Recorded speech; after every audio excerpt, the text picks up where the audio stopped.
திரு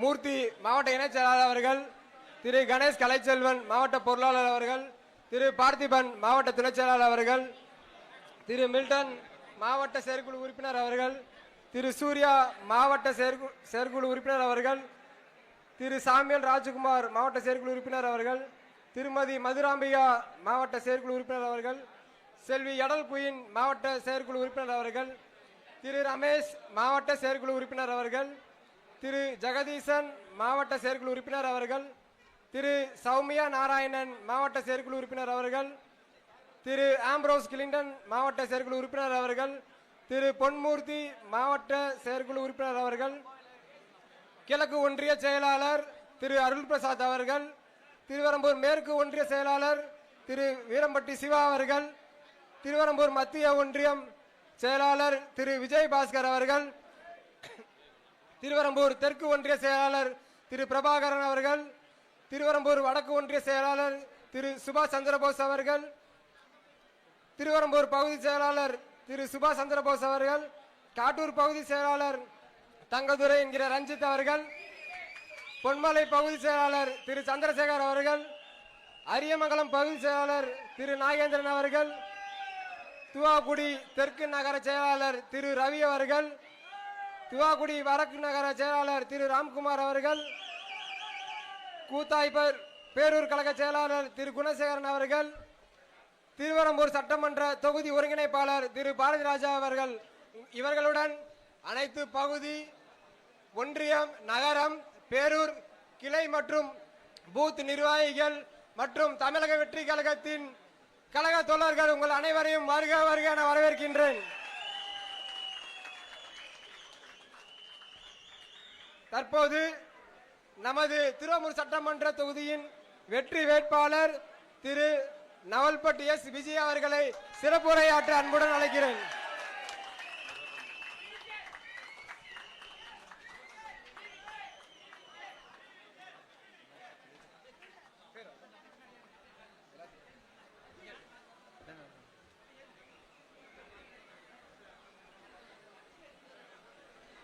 என் அருமை சகோதர சகோதரிகளே,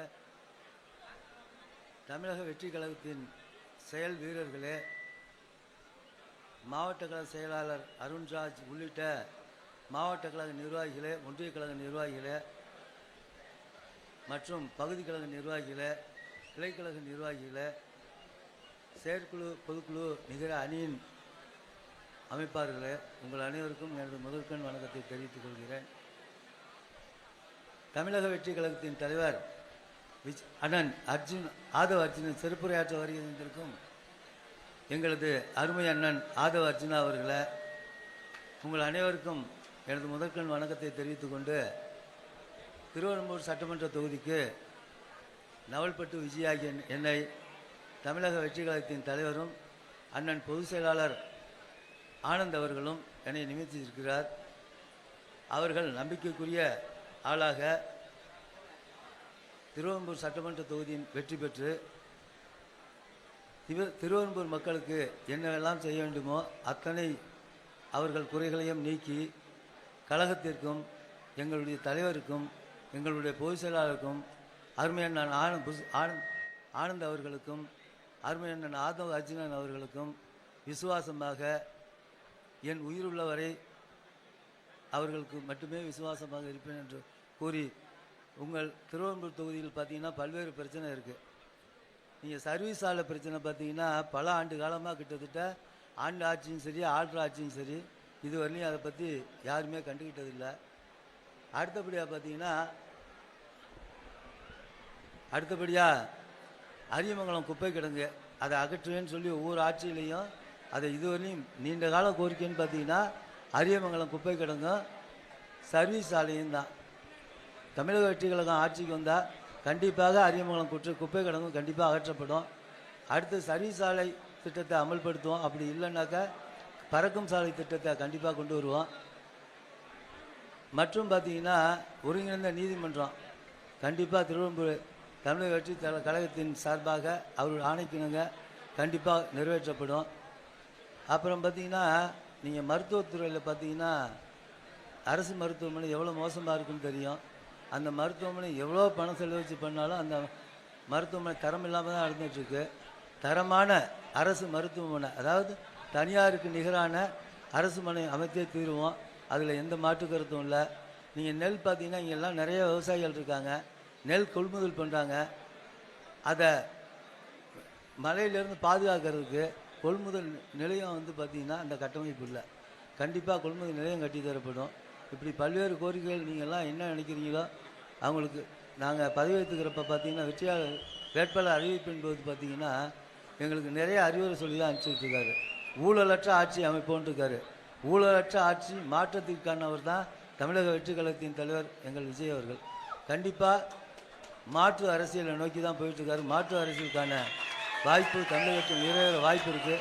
எனக்கு வாய்ப்பு கொடுத்த தலைவருக்கும் பொதுச் செயலாளருக்கும் அண்ணன் ஆதவர்ஜனா அவர்களுக்கும் நன்றி கூறி விடைபெறுகிறேன். நன்றி, வணக்கம்.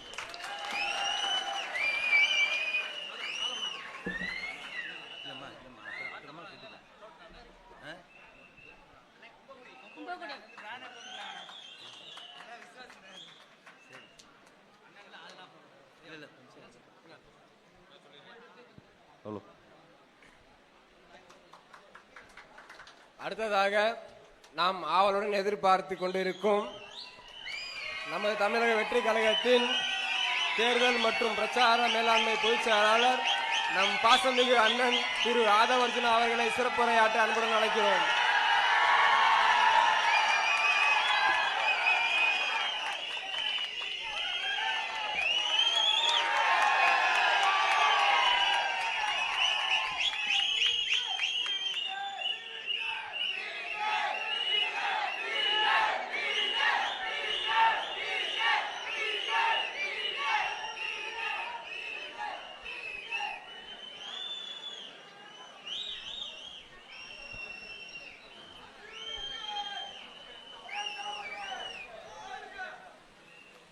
தெய்வத்தால் ஆகாதெனினும் முயற்சிதான் மெய்வருத்த கூலி தரும். அன்புக்கு ரொம்ப நன்றி.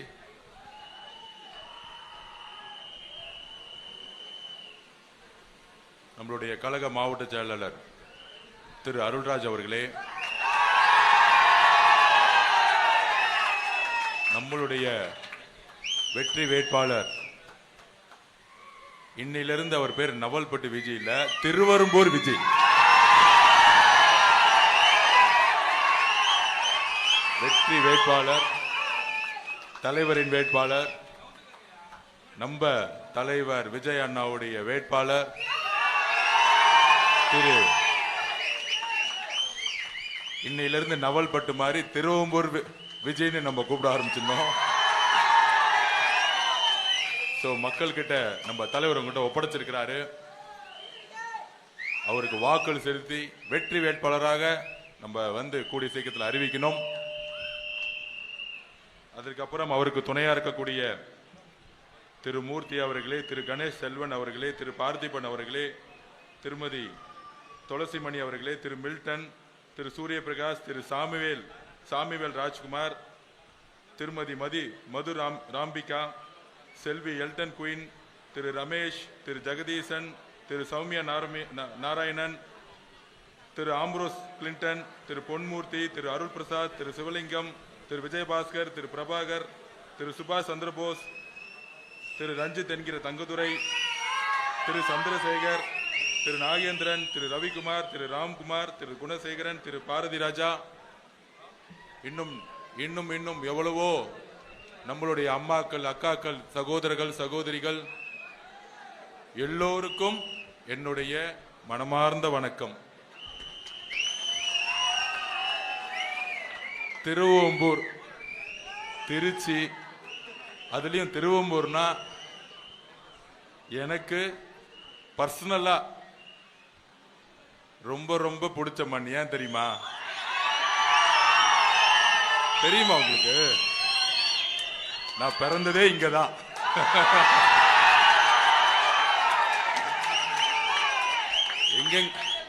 எங்கெங்கயோ சம்பவம் பண்றோம், நம்ம ஊர்ல பண்ணாம இருப்போமா?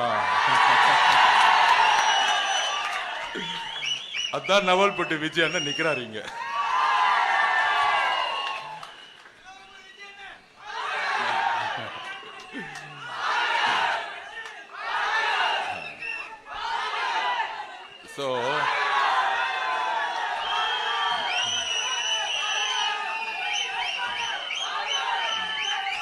என்னுடைய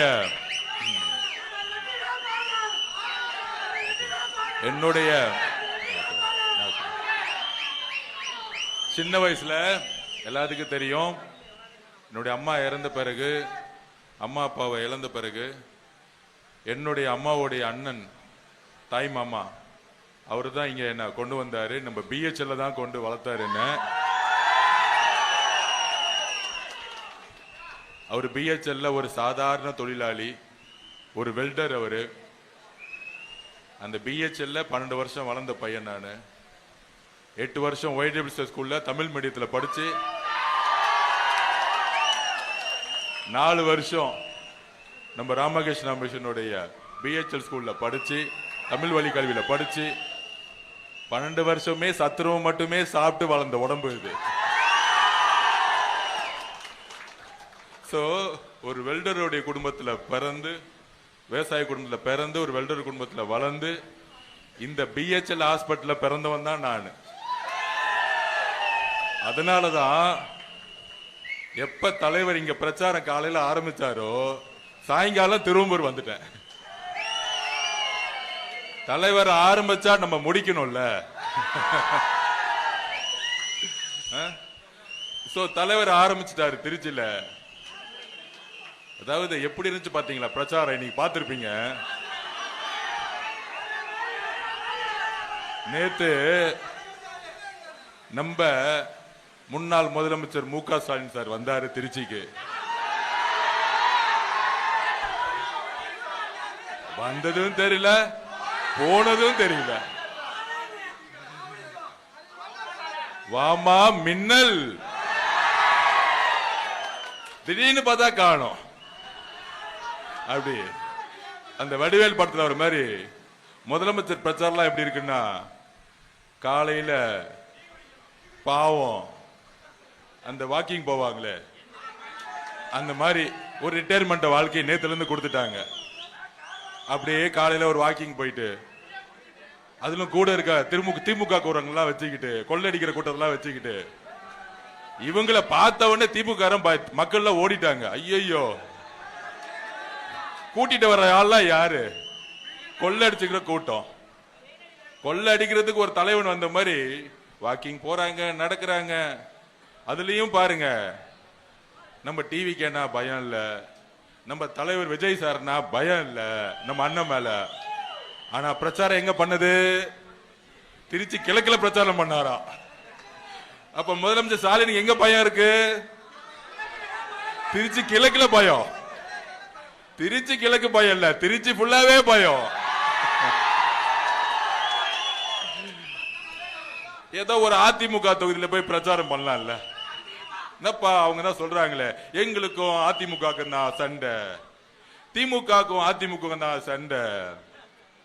அதாவது இவங்க எல்லாம் எப்படின்னா, ஃபுட்பால் மேட்ச் விளையாடணும், நம்ம என்ன பண்ணுவோம், ஆப்போசிட்ல ஒரு டீம் கூட விளையாடுவோம். இந்த வாரிசுன்னு ஒன்னு இருக்கும் பாருங்க.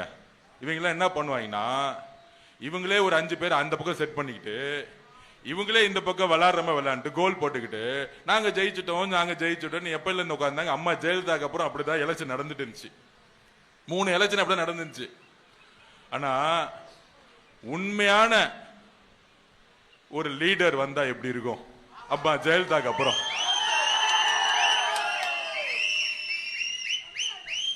உண்மையான ஒரு கேப்டன் வந்தா எப்படி இருக்கும்? அதுதான் இந்த 2026 தேர்தல். அப்ப இது வரைக்கும் கிரவுண்ட்ல யாருமே இல்லாம விளையாண்டு ஜெயிச்சிட்டு இருந்தாங்க. இப்ப என்னைக்கு தலைவர் விஜய் வா ஸ்டாலின் சார்னு ஆச்சோ, அன்னையில இருந்து அவருக்கு தூக்கமே கிடையாது. நம்ம பேரை சொல்ல மாட்டாரு, நம்ம கட்சியை பத்தி சொல்ல மாட்டாரு. ஆனா ஃபர்ஸ்ட் வந்து பிரச்சாரம் பண்ணது எங்கன்னா திருச்சி கிழக்கு.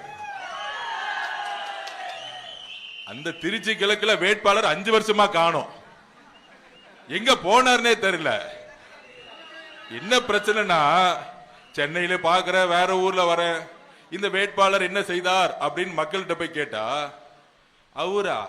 அவர் பேர் என்னன்னே எங்களுக்கு தெரியலங்க அப்படின்னு தான் சொல்லக்கூடிய பல்வேறு சட்டமன்றங்கள் இருக்கு.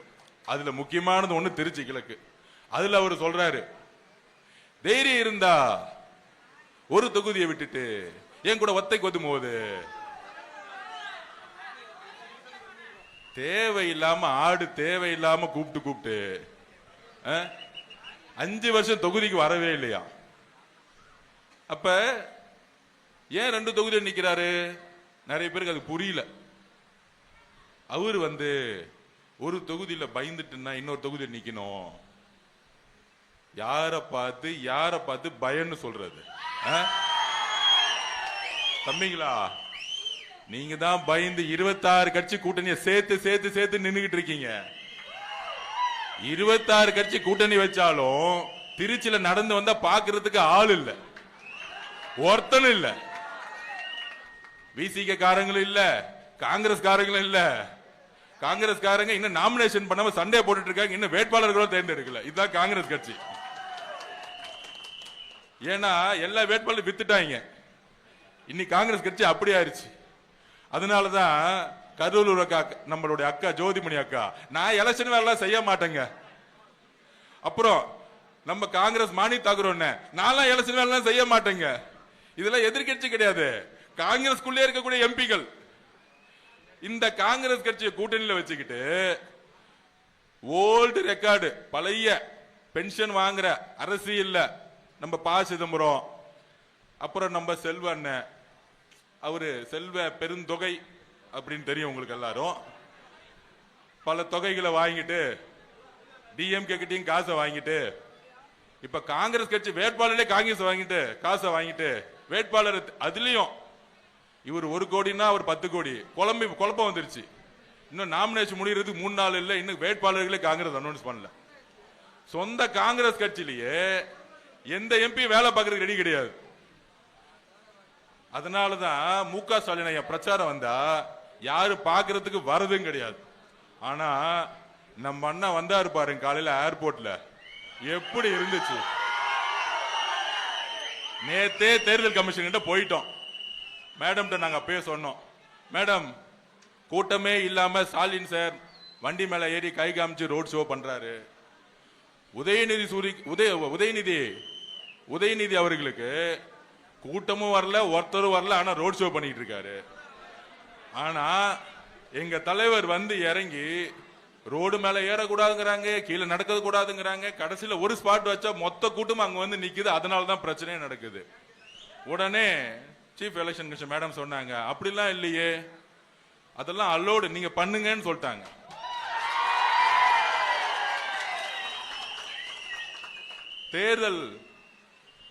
தேர்தல் அதிகாரி மேடம் சென்னையில் அவங்க சொன்னாங்க, எல்லா வேட்பாளர்களுக்கும் நாங்க ஒன்னாதான் பாக்குறோம்னு சொன்னாங்க. அதனால நீங்க தலைவரை ஏர்போர்ட்ல இருந்து இறங்கி எங்கெல்லாம் மக்கள் இருக்காங்களோ எந்திரிச்சு கை தூக்குங்கன்னு சொன்னாங்க.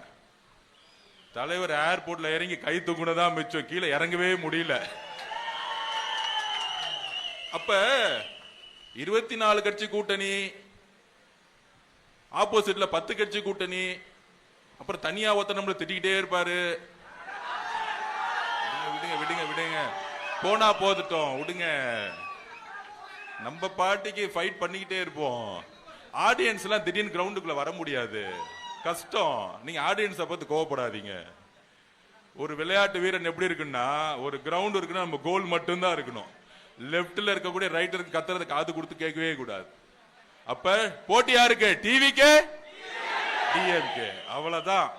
அப்ப இன்னைக்கு திருச்சி ஃபுல்லா என்ன ஆச்சு? டோட்டலா பிளாக்.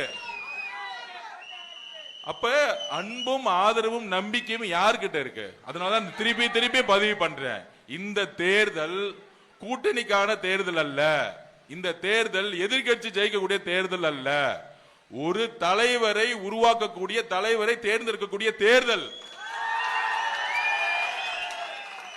இன்னைக்கு திருச்சி வந்தோன்னு புரட்சி தலைவர் எம்ஜிஆர் அவர்கள் மாலை போட்டார் பாருங்க.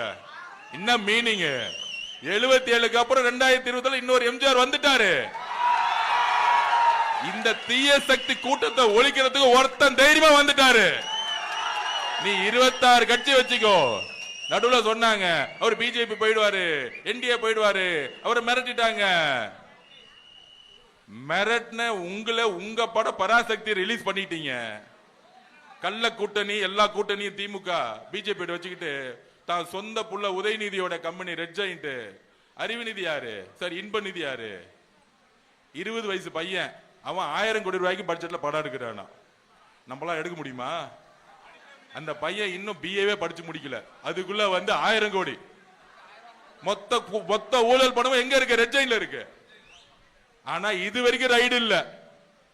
நேரு ஊழல் பண்றாரு, வேலு ஊழல் பண்றாரு, செந்தில் பாலாஜி ஊழல் பண்றாரு, சபரீஷ் ஊழல் பண்றாரு, உதயநிதி ஊழல் பண்றாரு. ஆனா இது வரைக்கும் ஒரு ரைடு நடந்துச்சா? அப்ப யாரு உறவு வச்சிருக்கா? பிஜேபியோட. திமுக தான் உறவு வச்சிருக்கு. பிரைம் மினிஸ்டர் மோடி பேசுறாரு, அமித்ஷா வந்து இங்க பேசுறாரு, இது ஒரு ஊழல் குடும்பம், ஊழல் மினிஸ்டர் இருக்காங்க, ஊழல் அமைச்சர் இருக்காங்கன்னு. கெஜ்ரிவால் சார 100 கோடி ரூபாய்க்கு அரெஸ்ட் பண்ணி 4 மினிஸ்டர் தூக்கி உள்ள போட்டாங்க. ஆனா இங்க ஒவ்வொரு டிபார்ட்மெண்ட்டும் ஊழல். அதுல அமைச்சர் நேரு மேல ஊழல், செந்தில் பாலாஜி மேல சொல்லவே வேண்டாம். ஊழல் தவிர 10 ரூபாய் பாலாஜி தவிர ஒண்ணுமே தெரியாது. இன்னைக்கு வீட்டுக்கு போனாலே 400 கோடி ரூபாய் கேஷ் வச்சிருப்பாரு, ஆனா அவங்க வீட்டுக்கு போக மாட்டாங்க. அப்ப யாரு வந்து மறைமுக கூட்டணி? இஸ்லாமிய சகோதரர்களே, கிறிஸ்துவ சகோதரிகளே, தலித் சகோதரர்களே, நம்மளுடைய வாழ்க்கை முழுசும் கஷ்டப்பட்டு ஏழையா இருக்கக்கூடிய சகோதர சகோதரிகளை ஒண்ணு நினைச்சு பாருங்க. இவங்க பிஜேபி எதிர்க்கிற மாதிரி எதிர்ப்பாங்களாம், ஆனா எந்த ஊழல் அமைச்சருக்கு ரைடு கிடையாதான். முதலமைச்சர் மு க ஸ்டாலினுடைய கம்பெனியுடைய பராசரிப்பு படம் ரிலீஸ் ஆகுமா? ஆனா எங்க அண்ணன் கஷ்டப்பட்டு வேர்வை சிந்தி 2 வருஷம் உழைச்சு தன்னுடைய கடைசி படம், தன்னுடைய ரத்தம், வாழ்க்கையோடைய கடைசி படம், அவருடைய உணர்வு, அவருடைய வலி, எவ்வளவு அழுதிருப்பாரு எங்க அண்ணன் விஜய் அண்ணன், நம்ம தலைவர். ஒரு படத்தை ரிலீஸ் பண்ண விடாம இன்னைக்கு வரைக்கும் நிக்கிறதுக்கான காரணம் திமுகவும் பிஜேபியும் சேர்ந்த ஒரு சூழ்ச்சி. இது 3 பேரும் சேர்ந்துட்டாங்க, அதிமுகவும் சேர்ந்துட்டாங்க. ஏன்? ஒண்ணு நீ எதிர்கட்சியாரு, இல்ல நாலும் கட்சியா இருக்க. நான் வந்தாலும் அதே 40% கமிஷன், நீ வந்தாலும் அதே 40% ஷேர பண்ணிக்குவோம். திமுக ஸ்டாலின் சார் என்ன சொன்னாரு எலெக்ஷனுக்கு முன்னாடி? இபிஎஸ் அவர்கள் ஊழல் குற்றவாளி, வேலுமணி ஊழல் குற்றவாளி, எல்லாரும் ஊழல் குற்றவாளி பேசுறாரா? ஏன் இன்னைக்கு வரைக்கும் யாரையும் அரெஸ்ட் பண்ணல? சொல்லுங்க, கேளுங்க மக்கள், நீங்க கேளுங்க. அதிமுக ஏதாவது பழைய அமைச்சர் அரெஸ்ட் பண்ணாங்களா? இங்க இருக்க புதுக்கோட்டை விஜயபாஸ்கர் மருத்துவ ஊழல் பத்தி அரெஸ்ட் பண்ணாங்களா? இங்க இருக்கிற வேலுமணி சார் கோயம்புத்தூர் அரெஸ்ட் பண்ணாங்களா? ஆனா இன்னெல்லாம் போராட்டம் பண்ண, இன்னெல்லாம் பேசினாரு அன்னைக்கு ஸ்டாலின் சார். இதுதான் ஜெயிச்சு முடிச்ச உடனே மறைமுக கூட்டணி இல்ல, டைரக்ட் கூட்டணி. இபிஎஸும் ஸ்டாலின் சாரும் ஏன் கூட்டணி வச்சாங்க தெரியுமா? இபிஎஸ் நினைச்சாரு திமுக பார்த்து, நீங்க அவங்க அடிக்கிறமே அடிங்க, பயந்து எங்க கிட்ட ஓடி வந்துருவாங்க, நாங்க கூட்டணி வச்சுக்குவோம். என்ன வச்சுட்டு என்ன இபிஎஸ் முதலமைச்சர் சொல்லிட்டு விஜய் சார் பயத்துல ஓடி வந்துவார் கரூருக்கு. அப்புறம் நாங்க அதிமுகவோட கூட்டணி வச்சுக்கிட்டு நான் முதலமைச்சர் ஆயிடுறேன். அதுக்கப்புறம் 2 வருஷம் கழிச்சு விஜய் சார ஒழிச்சிடலாம்னு நினைச்சாங்க. இந்த அரசியல் எங்களுக்கு தெரியாதா? யாருக்கிட்ட 30 வருஷமா வீட்டுக்குள்ள போய் ஒரு சினிமா துறையில நம்பர் 1 வேணும்னா மக்களுடைய நம்பிக்கையும் உணர்வும் இல்லாம ஆயிருக்கவே முடியாது யாராலையும். இந்த அரசியல் அவருக்கு தெரியாதா? அதுக்கு தான் சொன்னாரு, அது என்ன அன்ப்ரூவ்ட் பார்ட்டி ப்ரூவ் பண்ற 26ல நாங்க யாருன்னு. நீ என்ன 26 கட்சி கூட்டணி வச்சிருக்க? நீ என்ன 10 கட்சி கூட்டணி வச்சிருக்க? 2 தலைவரும் போங்க, 300 ரூபாய் கொடுத்து கூட்டத்தை கூட்டிட்டு வராங்க. இவங்க பெரிய கூட்டணியா? உங்களுக்கு பெரிய கூட்டணின்னா வரும்போது 50,000 பேர் நிக்கணும் மு க ஸ்டாலினை பாக்குறதுக்கு. மு க ஸ்டாலின் சார பாக்குறது 50,000 பேர் வந்து நின்று இருக்கணும். ஏர்போர்ட்லயும் வெளியோ ரோட்லயும் நடக்க முடியாது, பயப்படணும். ஐயோ ரோட்ல நடந்தா மக்கள் நம்மள தூக்கிட்டு போயிடுவாங்க, இடிச்சிருவாங்க, நான் வந்து மேலே நின்னுக்கிறேன். அப்படியா நடக்கிறாங்க? இன்னும் சரியா காத்து கூட போக மாட்டேங்குது அவர் நடந்து போனா. யாருமே கிடையாது. ஏன்னா மக்கள் வெறுத்து போயிட்டாங்க. 21 நம்பிக்கை அவர் ஜெயிப்பு ஏதாச்சும் மாற்றம் பண்ணுவார் நினைச்சோம். கலைஞர் ஐயா ஊழல் பண்ணாரு, சரி இவராச்சும் வந்தா ஊழல் பண்ணாம நேர்மையா குடும்ப ஆட்சி எல்லாம் பண்ணணும்னு நினைச்சாரு, பண்ணல. இப்ப தன்னுடைய மருமகனும் மகனும் ஊழல் பண்றதுக்காக மட்டுமே கட்சி வச்சுக்கிட்டாரு. இப்ப ஒரே குறிக்கோள் தன்னுடைய பையனை முதலமைச்சர் ஆக்கணும், அவ்வளவுதான். அப்ப அவங்களுடைய ஒரே டார்கெட் யாரு? நம்மளுடைய தலைவர், நம்மளுடைய விஜய் சார். அப்ப முதலமைச்சரா இருக்க வரைக்கும் என்ன பண்ணாங்க? SOP போடு, வீட்டை விட்டு வெளியே விடாத, வீட்டை விட்டு வெளியே வந்தா போலீஸ் வர விடாத. கொளத்தூர்ல பாத்தீங்கன்னு வச்சுக்கோங்க, போலீஸே கிடையாது. திடீர்னு ஆயிரக்கணக்கான மக்கள் வந்துட்டாங்க. ஏதா இடிச்சுக்கிட்டு கீழே விழுந்து ஏதா ஆச்சுன்னா தூக்கி பழி அவர் மேல போடு, அன்னையோட நேத்தோட பிரச்சாரத்தை முடிச்சிருவோம். இந்த கீழ்த்தரமான எண்ணம் தான் திரு மு க ஸ்டாலின் சார் அவர்களுக்கு அதிகாரத்தில் இருக்க வரைக்கும் இருந்துச்சு. அதனாலதான் தேர்தல் அதிகாரிகிட்ட நேத்து போனோம். மேடம், எங்களுக்கு ஒன்னே ஒரு ரிக்வெஸ்ட் தான், எங்க தலைவர் வெளியே வரும் பொழுது எங்களுக்கு கூட்டம் கூட வேணாம். திருச்சி போனா திருச்சியில் நின்று பேசிட்டு போனா 5 கோடி பேர் பாக்குறாங்க டிவில, எங்களுக்கு எந்த பிரச்சனையும் இல்லை, எங்களுக்கு கூட்டமே தேவையில்லை. ஆனால் மக்களை ஒழுங்குபடுத்தணும், எல்லா சாலைகளை ஒழுங்குபடுத்தணும் சொன்னாங்க. திருச்சி காவல்துறைக்கு எங்களுடைய மனமார்ந்த நன்றி. இங்க இருந்த கமிஷனருக்கும் இங்க இருந்த டிசி சாருக்கும் எங்களுடைய மனமார்ந்த நன்றி. காவல்துறை இன்னைக்கு தான் ஒழுங்கா செயல்பட்டுச்சு திருச்சியில. நாங்க சும்மா எல்லாம் குற்றச்சாட்டு சொல்ல மாட்டோம். ஏன்னா மு க ஸ்டாலின் சாருடைய அழுத்தம் திருச்சி காவல்துறை கிட்ட இல்ல. அதுதான் தேர்தல் அதிகாரி இன்னைக்கு இங்க ஸ்ட்ராங்கா இருக்காங்க, நேர்மையா இருக்கிறாங்க. அதனாலதான் இன்னைக்கு வந்து தலைவர் நின்று கூட்டத்தை கரெக்டா ஆர்கனைஸ் பண்ணி கரெக்டா பேசிட்டு போக முடிஞ்சு. ஆனா கொளத்தூர்ல அது நடக்கல. ஏன்னா சில அலுவலர்கள், தேர்தல் அலுவலர்களும் காவல்துறையும் இன்னைக்கும், முக்கியமா சென்னையில் இருக்க சிட்டி கமிஷனர் இன்னைக்கு வரும்போதே நேத்து மனு கொடுத்தோம். தலைவருடைய மனுக்கு இன்னைக்கு ஒரு ரிசல்ட் வந்திருக்கு. டிஜிபி மாத்திட்டாங்க. இன்னைக்கு இப்ப டிஜிபி மாத்திட்டாங்க.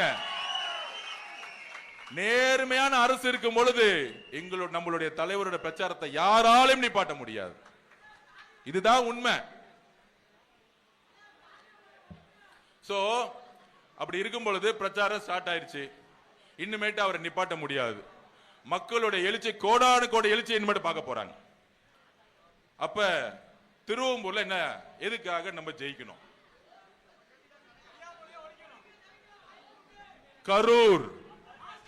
கரூர்ல 41 பேர் உயிரிழப்பு.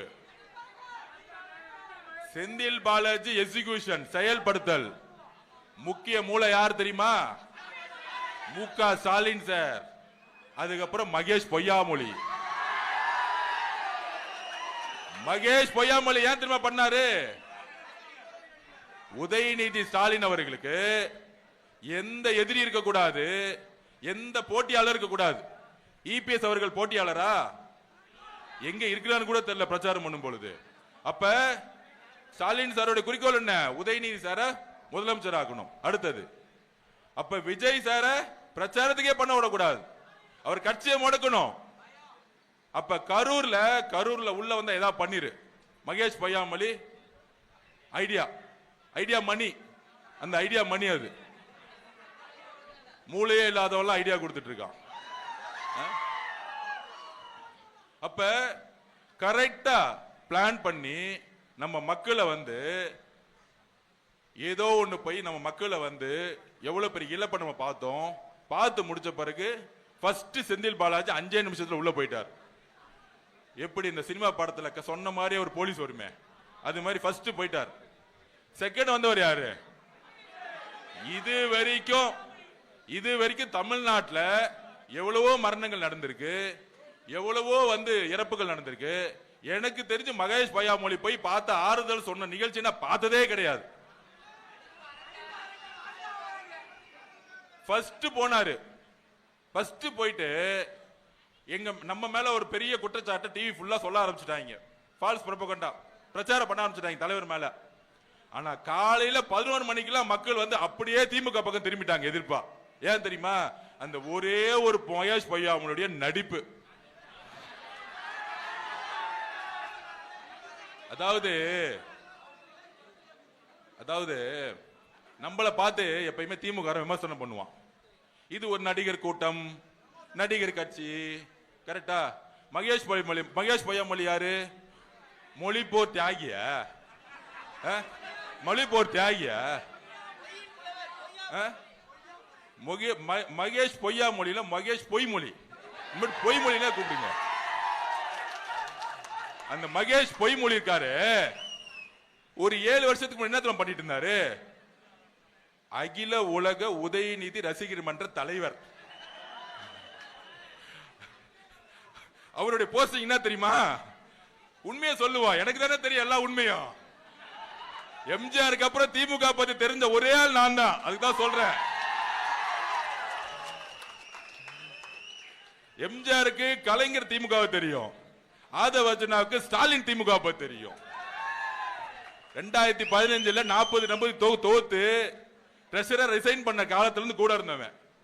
மக்கள் ஏமாந்த மாதிரி நானும் ஏமாந்துவேன். இவர் ஏதாவது நல்லது செய்வாரு, என்ன பார்க்கும் போதெல்லாம் சொல்லுவாரு, அதவ் ஒரு காமராஜர் ஆட்சியை கொடுக்கணும் தான் நான் வந்திருக்கேன், நீங்களா சேர்ந்து வேலை பண்ணுங்கன்னு என்ன பார்க்கும் போதெல்லாம் சொல்லுவார். இதை நம்பி நானும் வேலை பார்த்து ஜெயிச்ச பிறகு டக்குன்னு டிபார்ட்மெண்ட் பிரிச்சு ஊழல் பண்ணும் போதுதான் இங்க இருந்தா நம்மள தேவையில்லாம வேற மாதிரி ஊழல்வாதி சொல்லிடுவாங்க, வெளியே வந்துட்டு அண்ணன் திருமாவளவன் கூட போயிட்டேன். இதுதான் உண்மை. அப்ப மகேஷ் பொய்யாமொழியோடைய வேலை என்ன தெரியுமா? 7 வருஷத்துக்கு முன்னாடி அகில உலக உதயநிதி ரசிகர் மன்ற தலைவர். நடிக்க தெரியாத ஒரு நடிகருக்கு உலக ரசிகர் மன்ற தலைவர். ஏன் நடிக்க வச்சாங்க? ஒரு 10 படத்தை நடிக்க வச்சு பிரபலமாக்கி உடனே இளைஞரணி தலைவர், உடனே வந்து எம்எல்ஏ, உடனே அமைச்சர், உடனே துணை முதலமைச்சர், உடனே முதலமைச்சர். தில் இருந்தா எங்க அண்ணன் மாதிரி கட்சியை தனியா ஸ்டார்ட் பண்ணி சினிமாவை விட்டுட்டு அண்ணா தொடங்கிய பிராண்ட் இல்லாம, அண்ணா தொடங்கிய கட்சி இல்லாம, கலைஞர் பேரை சொல்லாம, உங்க அப்பா பேரை சொல்லாம, மாண்புமிகு உதயநிதி அவர்களை தில்ல இருந்த ஒரு கட்சியை நின்று அதே சேப்பாக்கல் தொகுதி நின்று ஜெயிச்சு காமிச்சு பார்ப்போம். ஜெயிச்சு காமிச்சிரு. நீங்க தான் சொல்றீங்களே எங்க தலைவர் விஜய் இல்ல ஒரு ஆளு இல்ல நடிகர்னு. தில்ல இருந்த முக ஸ்டாலின் அவர்களே, நீங்க எங்க தலைவர் ஏத்து நில்லுங்க, நில்லுங்க, நில்லுங்க. வந்து கொளத்துருட்டு வெளியே வாங்க, பக்கத்துல பெரம்பூர் நில்லுங்க. இன்னும் 2 நாள் இருக்கு நாமினேஷன், 2 நாள் தானே இருக்கு, வாங்க நில்லுங்க. எதுக்கு பாவம் இங்க இருக்க ஒரு ஆடை வந்து பலிகடா ஆக்குறீங்க? அந்த எம்எல்ஏ பேர் என்னப்பா? புரியல. என்ன பாவம், அவங்களுக்கு ஒரு ஆடு வேணும் இல்ல வெட்டுறதுக்கு. பாவம் அண்ணன், எனக்கு தெரிஞ்சவர் தான் அவரு. கேட்டா வந்து கிறிஸ்துவ தோழர்களுக்கு நாங்கள் வந்து கொடுக்கிறோம், ஒன்னும் கொடுக்க மாட்டாங்க, ஏமாத்துவாங்க. பேசும்போதே சொன்னாரு, பேசும்போது என்ன பேர் சொன்னார் அண்ணா அன்னைக்கு பேரு வேட்பாளர் படிக்கும் போது? ஜோசப் விஜய் ஆகிய நான் சேலஞ்ச் விட்டாரு. நான் ஒரு சிறுபான்மை சமூகத்தில் வந்தாலும் என்னுடைய பெயரை தெளிவா சொல்லுன்னு சொன்னாரு. ஆக்சுவலா அப்படி எங்க அண்ணன், எங்க தலைவர் விஜய் சார் தான் உங்களுக்கு ஆளே இல்ல. முக ஸ்டாலின் சார் வந்து நில்லுங்க, திருச்சி கிழக்குல வாங்க. ஏன் குளத்தூர்ல நிக்கிறீங்க? பக்கத்துல பெரம்பூர்ல வந்து நில்லுங்க. ஏன் சேப்பாக்கத்துல உங்க கலைஞர் வந்து செட் பண்ண ஒரு தொகுதியை வச்சிருக்கீங்க? உங்க மகனை தைரியம் இருந்தா, தில் இருந்தா பக்கத்துல பெரம்பூர்ல நிக்க வைக்க வேண்டியதானே? அது போட்டி பேரே தெரியாத அளவுரை நிக்க வச்சுக்கிட்டு எங்களுக்கு பயம் இல்ல, எங்களுக்கு பயம் இல்ல. இந்த வடிவேல் சொல்லுவானே, பில்டிங் ஸ்ட்ராங் பேஸ்மெண்ட் வீக். அதுதான் முக ஸ்டாலினோட நிலைமை. இப்படி நின்று பேசலாம்னு வச்சுக்கோங்க, கை மட்டும் இப்படி அசையும், கால் கிடு கிடு கிடு கிடுன்னு ஆடிட்டு இருக்கும். சோ இன்னைக்கு திமுக நிலைமை அதான், பில்டிங் ஸ்ட்ராங்னு சொல்லிட்டு கால் ஆடிட்டு இருக்கு, பேஸ்மெண்ட் வீக். 26 கட்சியை சேர்க்கிறாங்க. அதுல இன்னொரு தகவல் சொல்றேன், நம்ம திருமானா இருக்கார் பாருங்க, பிசிகே சட்டசபையில தேர்தல்ல 15 வருஷம் கழிச்சு வராரு. நான் அது அப்பயே சொன்னேன், சட்டசபை தேர்தல்ல போட்டி போட்டு வாங்கினேன் அப்படின்னு. இப்ப வராரு. அதுல என்னத்துமா சொன்னாரு? இதுல இருந்தே அவர் ரிசல்ட் அனௌன்ஸ் பண்ணிட்டாரு. 2026க்கு அப்புறம் கள நிலவரம் மாறப்போகுது. அதனால பிசிகேல யார் யாரெல்லாம் திமுக ஆதரவு எம்எல்ஏ இருந்தாலும் அவனுக்கு சீட்டு கொடுக்கல. இதுதான் நான் அன்னைக்கே சொன்னேன், அண்ணன் கட்சியில பாதி பேர் திமுக இருக்காங்க, தயவு செஞ்சு சீட்டு கொடுக்காதீங்க, கட்சியை உடைச்சிட்டு போயிடுவாங்க. கரெக்டா முடிவு பண்ணார் இன்னைக்கு. இதுல இப்போ லேட்டஸ்ட் நியூஸ் என்னன்னா, நம்ம சபரிஷும் யாரு முக ஸ்டாலினுடைய மருமகனும் உதயநிதி சாரும் முக ஸ்டாலின் சாரும், தலித் சகோதரர்களே இந்த உண்மையை புரிஞ்சுக்கோங்க, அண்ணன் திருமானனை கூப்பிட்டு காட்டுமன்னார் கோயில்ல மாநில அரசியலுக்கு வரக்கூடாதுன்னு பேசியிருக்காங்க. என்ன அநியாயம் பாத்தீங்களா? விசிகே கட்சியை டிசைட் பண்ணதுக்கு முக ஸ்டாலின் சார் யாரு? இந்த அநியாயத்தை நம்ம கேட்கணுமா இல்லையா? நம்ம வெளியில தான் இருக்கிறோம். ஏன் தெரியுமா? அவரு ஜெயிச்சு சட்டசபைக்கு வந்தா திமுக மெஜாரிட்டி கிடைக்கலன்னா அண்ணன் திருமாவளவன் கூட எம்எல்ஏ நின்றுவாங்களாம். விசிக எம்எல்ஏ விலைக்கு வாங்குறதுக்கு இப்பயே திமுக முற்பட்டாங்க. நேத்து 2 நாளா இந்த வேலை ஓடிட்டு இருக்கு. நீங்க மாநில அரசுக்கு வரக்கூடாது, நீங்க டிவிக்கு நீங்க வந்து காட்டுமன்னார் கோயில் நிக்கிறத வாபஸ் பண்ணுங்க. இது யார் சொல்றது? மு.க. ஸ்டாலின் சார் சொல்லிட்டு இருக்காரு. இது யார் சொல்றது? திரு சபரீஷ் சார் கூப்பிட்டு சொல்லிட்டு இருக்காரு. இது யார் சொல்றது? உதயநிதி சார் சொல்லிட்டு இருக்காரு. ஏன் தெரியுமா? அவர் மேல நமக்கு எந்த விமர்சனமும் இல்ல. ஒரு நல்ல ஆளுமை, ஒரு நல்ல அறிவாளி திருமான்னு. ஆனா சட்டசபைக்கு வந்தா என்ன ஆயிடும்? உதயநிதிக்கு அவர் வந்து சேலஞ்ச் பண்ணிடுவாராம். அதனால நீங்க டெல்லி ஓடிருங்க, டெல்லி பக்கம் போய் சண்டை போடுங்க. நாங்க பிஜேபி எதிர்க்கிறவா எதிர்த்துட்டு இருப்போம். உதயநிதி சொல்லுவாரு, மோடி அவர்களே, அமித்ஷா அவர்களே அப்படின்னு பேசிட்டு வர வசூல்ல பாதி வசூல் அங்க கொடுத்துட்டு இருப்பாங்க டெல்லிக்கு. அண்ணன் பாவம் டெல்லியில போய் கடுமையா சண்டை போட்டுட்டு இருப்பாரு. ஆனா ஒண்ணும் செய்ய முடியாது. ஆனா மாநில அரசு திரும்பிட்டா என்ன ஆகும்? உரிச்சிருவாரு. சட்டசபைக்குள்ள நம்ம அண்ணன் விஜய் என்ன சட்டசபைக்குள்ள போட எப்படி இருக்கும்? எப்படி இருக்கும்? எல்லாம் பேச முடியுமா? சட்டசபைக்குள்ள போகும்போது முதலமைச்சரா கால் எடுத்து வைக்கும் போது மு.க. ஸ்டாலின் தோத்துட்டு வெளியே உட்கார்ந்துட்டு இருப்பாரு. அப்ப ரொம்ப தெளிவா இருக்கு அஜெண்டா. நீங்க குழப்பமே வேணாம். அகில இந்திய உதயநிதி ரசிகர் மன்ற தலைவரா இருந்த மகேஷ் பொய்யாமொழிக்கு எந்த வரலாறும் கிடையாது. எப்ப பார்த்தாலும் திமுக சொல்லிட்டு இருப்பாங்க, எங்க அப்பா யார் தெரியுமா, எங்க தாத்தா யார் தெரியுமா. இதெல்லாம் இந்த என்ன சொல்றது, தாத்தா பேர்ல வளர்ந்தவங்களுக்கு இது பெரிய ப்ராப்ளம். நான் இந்த ஸ்போர்ட்ஸ்ல பார்த்திருக்கேன். நான் பிரசிடென்ட் ஆன பிறகு டீம் எப்படி எடுப்போம்னா, யாருக்கு திறமை இருக்கோ அங்க ஜாதி கிடையாது, மதம் கிடையாது, எந்த ரெக்கமெண்டேஷன் கிடையாது. அதனால தமிழ்நாடு நம்பர் 1 தான் ஸ்போர்ட்ஸ்ல நான் பண்ணது. ஆனா பாலிடிக்ஸ்ல எப்படி இருக்கு, நம்மள போகணும்னு நினைச்சுக்கோங்க. ஆதவர்ஜனா யாரு? அவர் எப்படி தெரியுமா? அவர் பின்னாடி 10 வருஷம் முன்னாடி இருந்தாரு, 15 வருஷம் முன்னாடி இருந்தாரு. உதயநிதி அம்பானியோட பையனை, உதயநிதி அன்பாமணி பையனை எப்படா காசு வந்துச்சு? 5 வருஷமா 2014 இருந்து 21 வரைக்கும் திமுக அறக்கட்டளை வந்த பணத்தெல்லாம் கையில் அடுப்புமா? எங்க இருந்து காசு வந்துச்சுன்னு பேசும்போது உங்களுடைய முதுக பார்க்கணும், இல்லைன்னா சொல்லப்படும் எல்லாத்தையும்.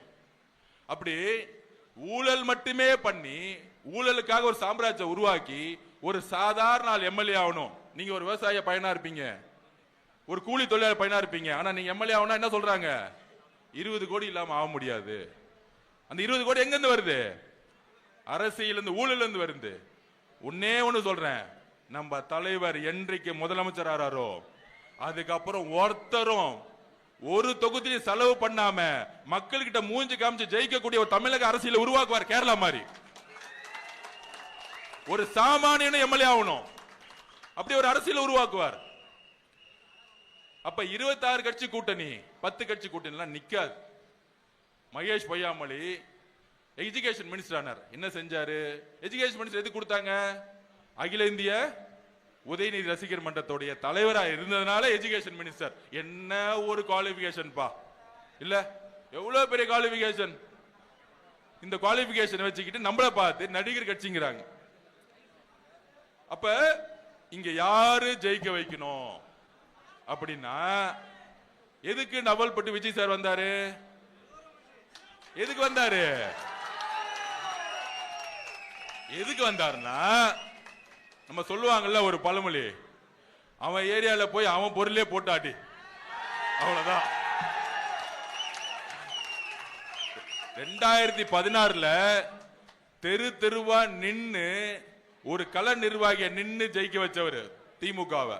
2021 மகேஷ் பொய்யாமொழிக்கு தொகுதி இருக்க மக்களையும் தெரியாது, இந்த ரோடும் தெரியாது, இந்த தொகுதி பத்தியும் தெரியாது.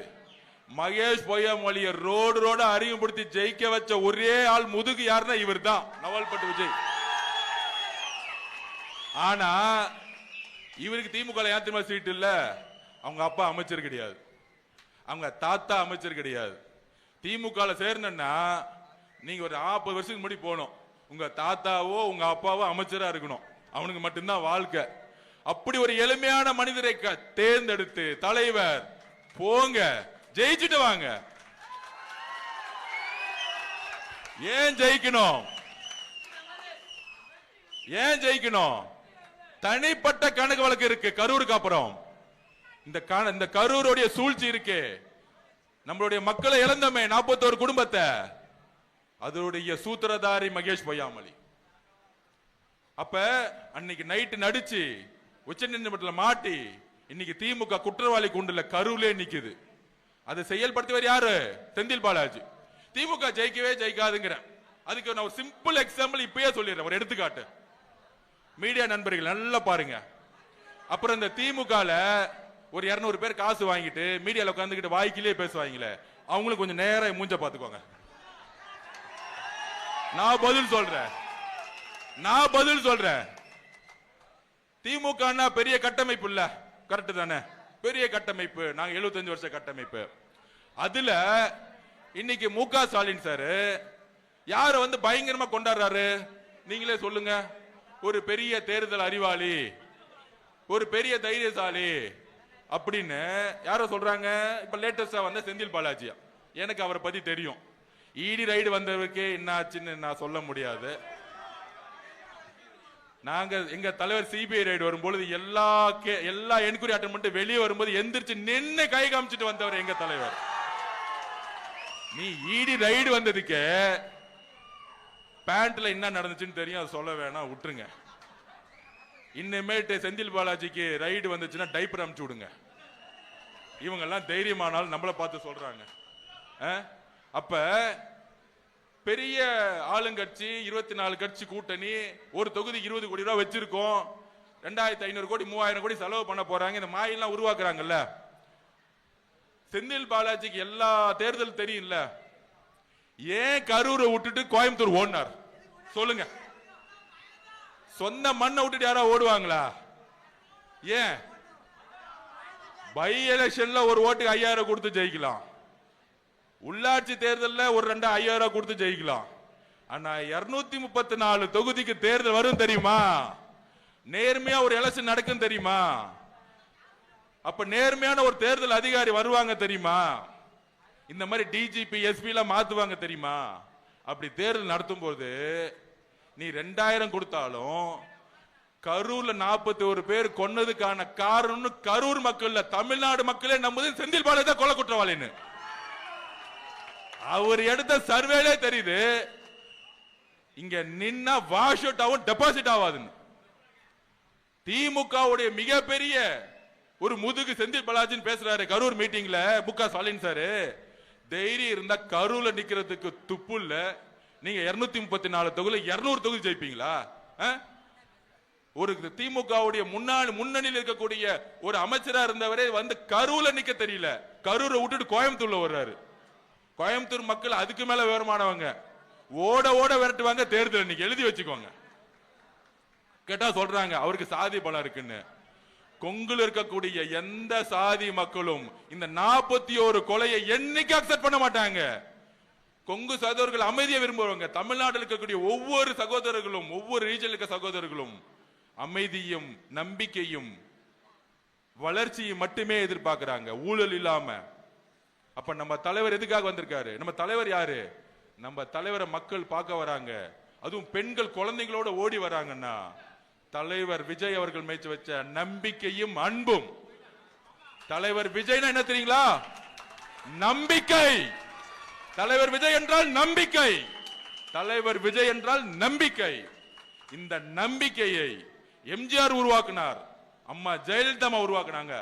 ஆனால் அதற்கு அப்புறம் இந்த தீய சக்தி எதிர்த்து யாராலும் உருவாக்க முடியல. அந்த நம்பிக்கை எப்படி உருவாகும்? நீ எவ்வளவு பிரஷர் வேணா பண்ணு, டெல்லி பிரஷர் பண்ணட்டும், பிஜேபி பிரஷர் பண்ணட்டும், நான் சொன்ன மாதிரி என் மக்களுக்காக என் உயிரே போனாலும் நிக்கிறேன்னு சொன்ன தலைவர் மேலதான் மக்கள் நம்பிக்கை வைப்பாங்க. நான் சொன்ன மாதிரி என்னுடைய சொத்துக்கள் எல்லாத்தையும் தூக்கி போட்டு நான் இன்னைக்கு நீ யோசிச்சு பாருங்க, பெரிய பெரிய நடிகர்களா இருக்காங்க, அவங்க பேரை சொல்ல விரும்பல. இன்னைக்கு ரெட் ஜெயின்ல போய் நம்ம தலைவர் விஜய் சார் அரசியல் வேணாம் அக்ரிமெண்ட் போடுங்கன்னு சொன்னா, சன் டிவில போய் அக்ரிமெண்ட் போடுங்கன்னு சொன்னா எத்தனாயிரம் கோடி சம்பளம் கிடைக்கும்? எத்தனாயிரம் கோடி சம்பளம் கொடுப்பாங்க? 300 கோடி 400 கோடி. ஏன்னா திமுக பணத்தை தூக்கி போட்டு பணத்தை வச்சுக்கோ, அரசியல் பக்கம் வராது. ஏன்னா 50,000 கோடி ரூபாய் அடிக்கிறான். இந்த மாதிரி ஆளுங்க காசை கூட செட்டிங் பண்ணிடுவாங்க. ஆனா தன்னுடைய உணர்வு பூர்வமான படத்தை நிப்பாட்டினாலும் சரி, நீ என்ன மிரட்டினாலும் சரி, என் மேல கொலை குற்றச்சாட்டு சொன்னாலும் சரி, சிபிஐ என்கொயரி போய் நான் போய் கை கட்டி என்ன அசிங்கப்படுத்தலாம் நினைச்சினாலும் சரி, நான் உறுதியாக நிற்கிறேன், தமிழக மக்களுக்கு மாற்றத்தை கொடுக்க வந்திருக்கிறேன் சொன்னவர் நம்முடைய தலைவர். அந்த துணிவு நம்ம கிட்ட இருக்கு. அண்ணாக்கு அப்புறம் தோழர்களை நம்புங்க, அண்ணாக்கு அப்புறம் எம்ஜிஆருக்கு அப்புறம் அம்மா ஜெயலலிதாக்கு அப்புறம் டெல்லியோடைய எந்த விதமான அடிப்பணிகளுக்கும் இருக்கக்கூடிய ஒரே தலைவர் நம்மளுடைய விஜய் அவர்கள். அப்ப இந்த கரூருக்கு நம்ம பதில் கொடுத்தே ஆகணும். கரூர்ல இருக்கக்கூடிய 41 பேர் இறந்ததுக்கு, அவங்களுடைய ஆத்மா சாந்தி அடைகிறதுக்கு, அவங்களுக்கு நியாயம் வழங்குறதுக்கு, நீதி வழங்குறதுக்கு, திருவம்பூர் தொகுதி மக்களே, நான் இங்க தான் பிறந்தேன்.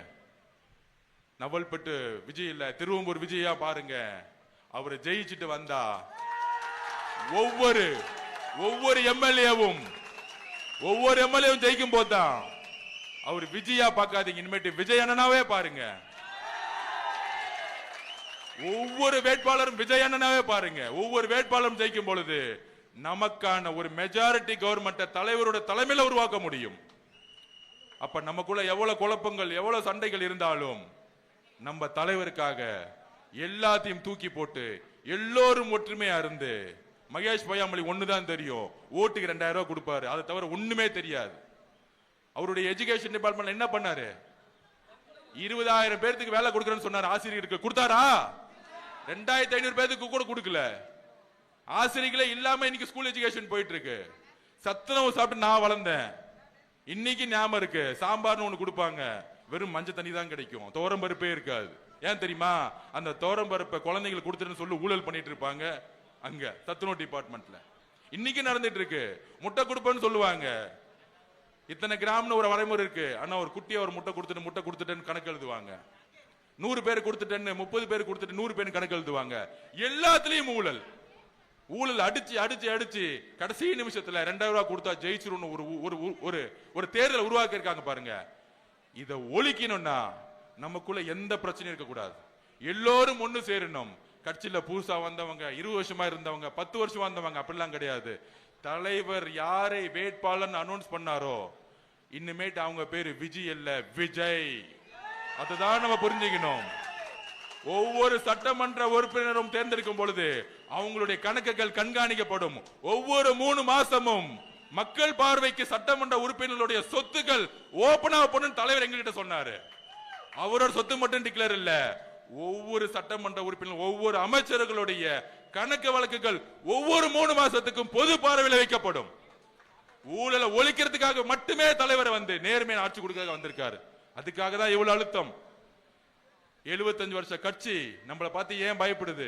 இவர் வந்துட்டா மாசம் வருஷம் 20,000 கோடி 30,000 கோடி அடிக்கக்கூடிய ஊழல் அடிக்க முடியாது. அவருடைய மகன் முதலமைச்சராக முடியாது. சோ இப்படி ஒரு கட்டமைப்பு அவங்க உருவாக்குவாங்க. நீங்கள்லாம் இன்னையிலிருந்து பிரச்சாரத்துக்கு போகும்பொழுது பொதுமக்களுடைய ஆதரவை நான் இன்னைக்கு சொல்றேன். இன்னைக்கு நாங்க எடுத்த சர்வேல நம்ம 4% திமுக லீடிங்ல இருக்கிறோம். இந்த தொகுதியில ஒட்டுமொத்த பெண்களும், ஒட்டுமொத்த தலித் சகோதரர்களும், ஒட்டுமொத்த இஸ்லாமிய கிறிஸ்தவ சகோதரர்களும் மாறிட்டாங்க. இங்க ஜாதி மதம்லாம் கிடையாதுங்க. எங்க தலைவருக்கு, நம்ம தலைவரோட முகத்துக்கு எல்லா ஜாதியும் ஓட்டு போடுவாங்க. தயவு செஞ்சு ஜாதி கால்குலேஷன் ஒழிச்சிருங்க. இனிமேட்டு வட மாவட்டத்தில் வன்னியர்களை ஓட்டு போடுறாங்க, தலித் சகோதரர்களை ஓட்டு போடுறாங்க. மதுரையில் அம்பேத்கர் ஜெயந்தி வரும் பொழுது எல்லா ஜாதிகளும் நம்ம டிவிகே சார்பா போய் மாலை போட்டாங்க. இங்க ஜாதியே இல்லாத ஒரு கட்சி நம்ம கட்சி. அப்படி இருக்கும் பொழுது ஜாதியை மறந்துருங்க, மதத்தை மறந்துருங்க, ஏழை பணக்காரன் மறந்துருங்க. நான் 10 வருஷம் இருந்தேன், 20 வருஷம் இருந்தேன், இவர் புதுசு, இதெல்லாம் மறந்துருங்க. நம்ம தலைவர் விஜய் அவர்கள் முதலமைச்சர் ஆகணும், உறுதியா ஆகணும். மக்கள் முடிவு பண்ணிட்டாங்க. நம்ம மனசு சோர்ந்துடக்கூடாது. டிவியே பார்க்காதீங்க. இன்னும் 20 நாளைக்கு டிவியே பார்க்காதீங்க, யூடியூப் பார்க்காதீங்க, பேப்பர் பார்க்காதீங்க.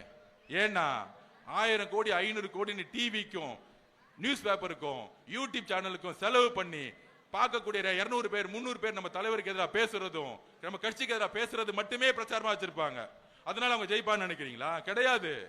2011 உங்களுக்கு ஞாபகம் வந்திருக்கும், அம்மா ஜெயலலிதா அம்மா ஊட்டியில தூங்கிட்டாங்க, அவங்க வரமாட்டாங்க, அரசியல் விட்டு ஓட்டாங்க, உடம்பு சரியில்லை, நடக்க முடியல, எல்லா பிரச்சாரம் கலைஞர் பண்ணாரு. கூட இருந்தது யாரு?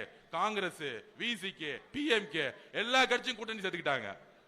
எதிர்கட்சியா கூட ஆகல. இதுதான் உண்மை. எழுதி வச்சுக்கோங்க. திமுக எதிர்கட்சி ஆச்சா? ஆவாது.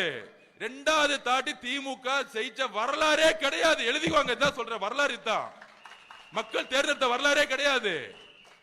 அவங்க அப்பா கலைஞராலே ஜெயிக்க முடியாது, ஸ்டாலினால ஜெயிக்க முடியும் நினைக்கிறீங்களா?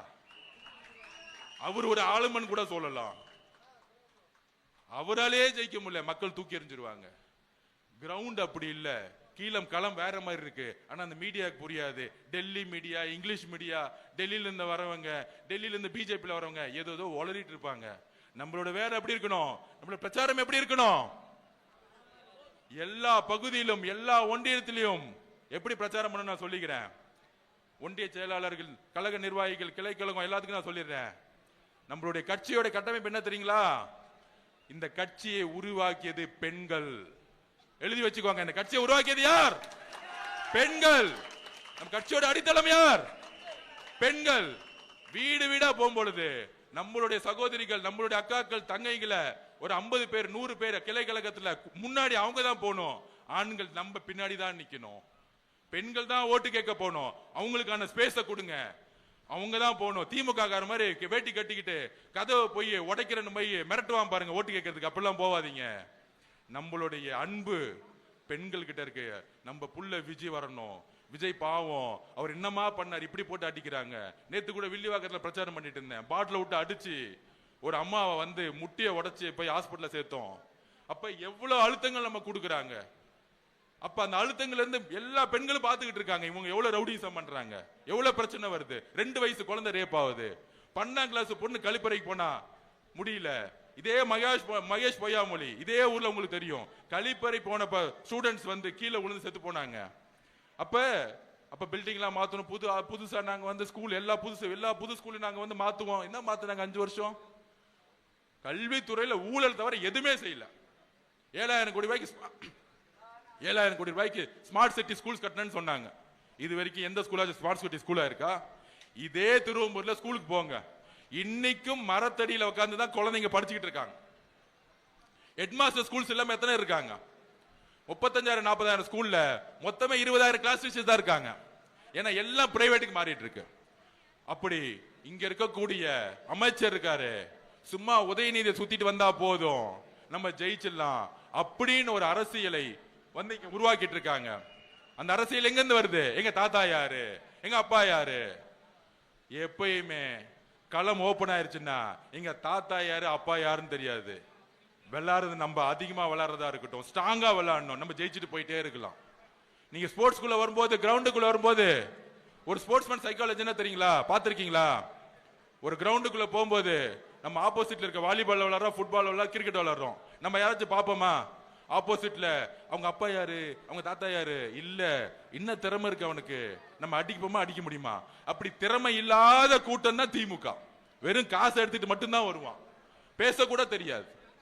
அதனால அகில உலக உதயநிதி ரசிகர் மன்ற தலைவராக இருந்த திரு மகேஷ் பொய்யாமொழி அவர்களை திருப்பியும் அதே சங்கத்துக்கு வீட்டுக்கு அனுப்பிச்சு விடுங்க. திருவம்பூர் விட்டு முதல் துரத்துங்க. அவருக்கு இந்த தொகுதிக்கு போது சம்பந்தமே கிடையாது. திருப்பியும் சொல்றேன். ஏன் தெரியுமா? திருச்சி விட்டு வெளியே வந்தாரு. ஏன் வந்தார் தெரியுமா?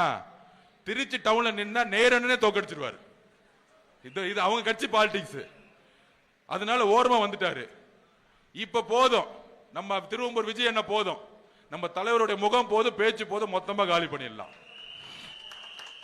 அதனால 1977 ரிசல்ட் திருப்பி ரிப்பீட் ஆகுது. எம்ஜிஆருக்கு அப்புறம் ஒரு மிகப்பெரிய மாற்றம். எப்படி அரவிந்த் கெஜ்ரிவால் ஒரு புதிய மாற்றத்தை டெல்லியில கொண்டு வந்து உருவாக்குனாரோ, நண்பர்களே நம்ம நம்புங்கள், நம்ம இன்னைக்கு திமுகவோட அதிகமான ஓட் பேங்க்ல இருக்கோம். திமுகவோட மிகப்பெரிய தனியாளா இருந்தாலும் நம்ம திமுக அதிகமா இருக்கிறோம். நம்மளுடைய களப்பணி, பெண்களை முன்னாடி விடுங்க, அவங்கள பிரச்சாரம் பண்ண விடுங்க. ஒவ்வொரு வீடும் திறந்து அவங்க வசிப்பாங்க. நான் என்னுடைய தொகுதியில போகும்போது வீட்டில் இருக்க எல்லா பெண்களும் ஓடி வந்து கண்டிப்பா விஜயனுக்கு தான் ஓட்டு, உங்களுக்கு தான் ஓட்டுன்னு சொன்னாங்க. மக்கள் மாற்றத்தை விரும்புறாங்க. 82% மக்கள் மாற்றம் வேணும்னு நினைக்கிறாங்க. அதனால நம்ம உறுதியா இருந்தா போதும், மிகப்பெரிய வெற்றியை நம்மளால் உருவாக்க முடியும். அதை நம்புவோம். மிகப்பெரிய வெற்றி. வரலாறு என்னத்துமா சொல்லும்? மே 4ஆம் தேதி 24 கட்சி கூட்டணி உருவாக்கின ஸ்டாலின், 10 கட்சி இருந்த எதிர்கட்சியா இருந்த தலைவர், ஆனால் சிங்கிளா டிவிக்கு மெஜாரிட்டியோட ஜெயிச்சு ஒரு வரலாறு உருவாக்க முடியும்.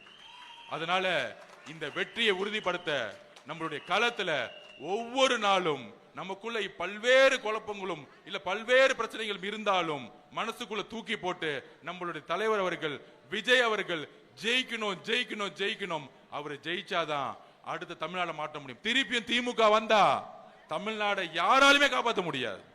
இந்த குடும்பம் மொத்தமா எல்லா ஊர்ல இருக்க தொழில் எடுத்துரும். சினிமா துறையை மட்டும் இல்ல, எல்லா இங்க இருக்கிற மணல், காவில இருக்க மணல் மொத்தமா டெண்டர் போட்டு எடுத்துட்டாங்க. இது மாதிரி எல்லா ஒவ்வொரு துறையில இருக்கும் எல்லாத்தையும் வந்து கைப்பற்றிடுவாங்க. ரோட கைப்பற்றிடுவாங்க, எல்லாத்தையும் ஊழல் மேல ஊழல் பண்ணிடுவாங்க.